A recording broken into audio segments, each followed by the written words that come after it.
खुल जा SIM SIM. कहानियों के खजाने से निकली आज की कहानी का नाम है पिशी और मैं। चलिए कहानी शुरू करते हैं।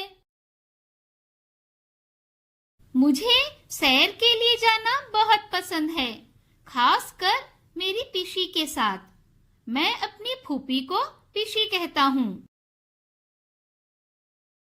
जब पिशी मेरा हाथ पकड़कर चलती हैं, तो मुझे अच्छा लगता है, लेकिन जब वो हाथ छोड़ देती हैं, तो और भी अच्छा लगता है। हम कभी तेज नहीं चलते। हम खैरियत दरियाफ्त करने के लिए किसी भी वक्त रुक जाते हैं। कुत्ते की, बिल्ली की, चूहे की, कौवे की, दरख्त की।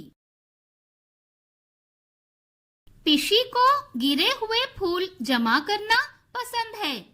मुझे पत्थर जमा करना पसंद है, बड़े, छोटे, गोल, चिपटे वाले।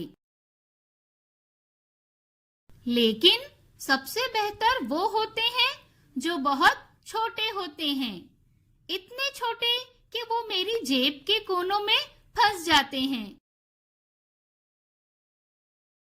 पिशी के साथ सैर से वापसी के बाद मेरी जेबें भरी होती हैं। आज दादी ने अपनी टोकरी से मटर की फली निकालकर दी।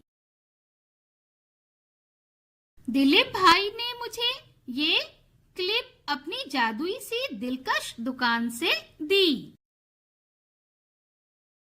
निर्मल दीदी ने ये स्टिकर मुझे देर तक खामोशी से इंतजार करने के लिए दिया। अंजुम आंटी ने अपने बटनों से भरे बड़े जार से ये बटन मुझे दिया। जब मैं घर पहुंचता हूँ, तो मैं अपनी जेब से सब कुछ निकालकर अपने पीले रंग के डब्बे में डाल लेता हूँ। अगर मुझे वो छोटा सा पत्थर जेब में मिल जाए, तो मैं अपनी पिशी को दे दूंगा।